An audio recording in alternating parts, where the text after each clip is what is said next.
So in this video, I thought it would be nice to take it all the way back to the very beginning. There are thousands and thousands of people out there who every day make their very first journey into building presentations and get handed a copy of PowerPoint without any real clue as to how to build good looking slides. So I want to make this video for those people, but even if you've used PowerPoint and built presentations for a number of years, this could serve as a really good refresher for you, because let's face it, there are lots of mistakes being made in the presentation space. So in this video, I'm going to give you my top 3 tips on how you can build better looking presentations, and much easier and with much less stress.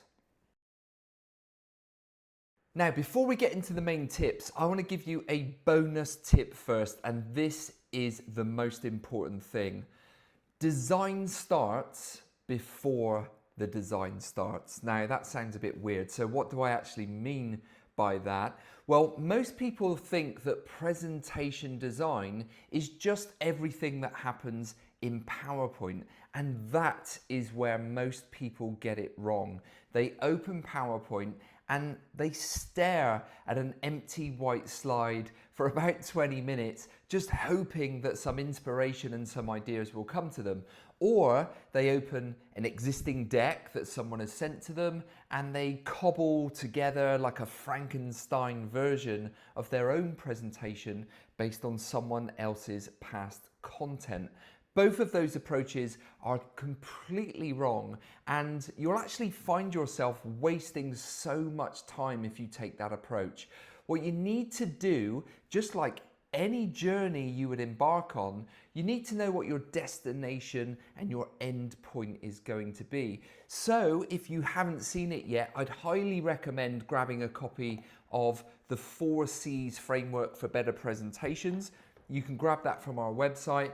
And in that, we focus on a 4-step approach. But the very first thing in that 4 C's approach is core message and objective.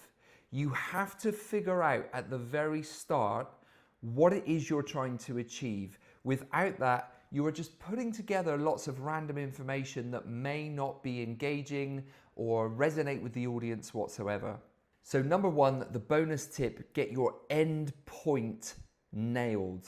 Understand where it is you want to take the audience, and think about what it is you want the audience to be able to do, to be able to remember, or maybe be able to feel by the end of your presentation. Once you've got that, everything else will come together. So that's my bonus tip. Let's dive in to the top 3 tips for anyone getting started with PowerPoint.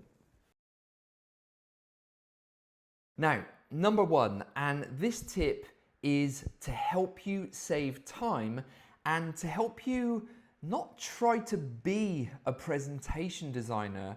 Let's face it, most people out there are not creatives, and they don't want to be creatives, but they still want great looking slides. So number 1 is use a template. If your company does not have a branded PowerPoint template, then speak to management and make sure they get one as quickly as possible. Most companies out there will have, sometimes they're better than others. We build branded PowerPoint templates for all of our clients on a weekly basis. So feel free to reach out to me and to our team if you need help with that. But using a template is going to give you a huge selection of layouts to choose from that are all on brand, all look great, and this means that you can just focus on your content, and that's the key thing. This will help you save time and not waste time trying to be a designer.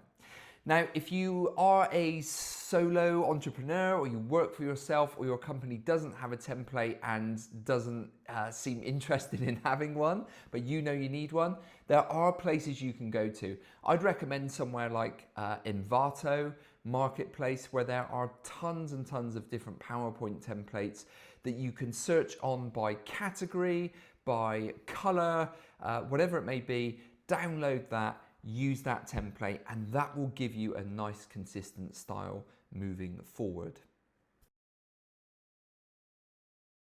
Tip 2. So once you know the direction you want to take your audience in, what your objective for the presentation is, and once you've got your template in place to help you do that, my second biggest tip would be for each individual slide, I want you to think about a term called signal to noise ratio.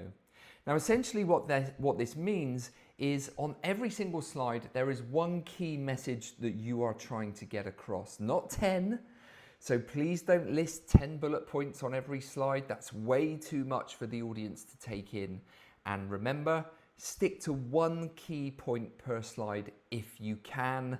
I'll maybe let you get away with 2 or 3, but 1 is the ideal number. Yes, that means you're going to have more slides, but what it also means is that your audience is going to have less visual overload, cognitive overload we call it, and less noise. We want to bring through the signal and remove the noise. So on every single slide, as you are adding content, just think about that term, signal to noise ratio, and make sure your signal is really high and the noise is really low. If you can think about that on every single slide that you design, then your presentation should be nice and engaging and easy for people to look at and just understand what they're seeing. And that's the most important point. You want to design your presentation with clarity in mind, not noise. Lots and lots of signal coming through, lots of clarity. And my third point, which actually links back to point number 2 as well, is if you want your presentation to be one of the best presentations people have seen that day or that week, and you want them to remember, more importantly, what they're seeing, then you're not going to achieve that with bullet points, okay? People do not remember bullet points. They don't get inspired by bullet points.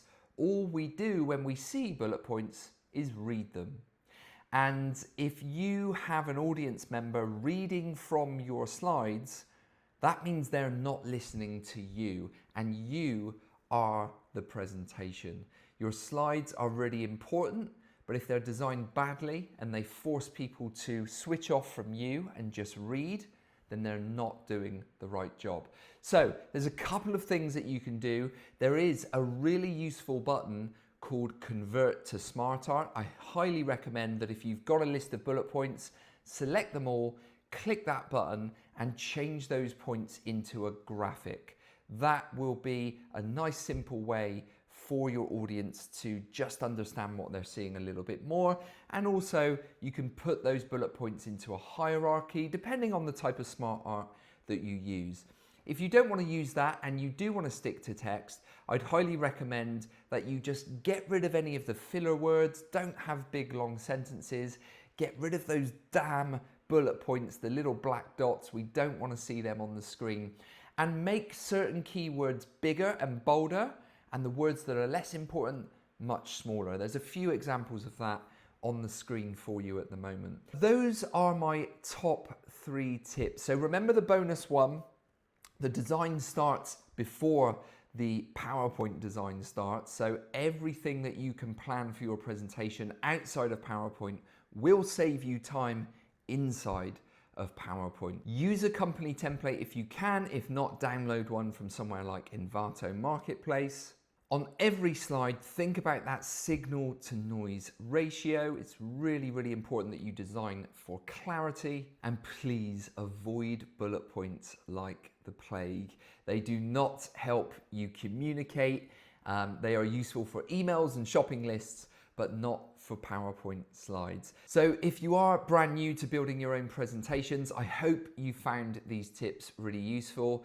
You can check out our blog at thepresenter.com for many more useful tips where we dive into PowerPoint features like morph and animation and things like that. So when you're ready to get to that level and bring your slides to life a little bit more, do go and check that out. But for now, just get the basics in place first. This is what most people are missing, is the absolute basics to get your presentations where they should be, and then you can focus on the more exciting and more advanced stuff. So I hope you found this useful, and I'll see you on the next video.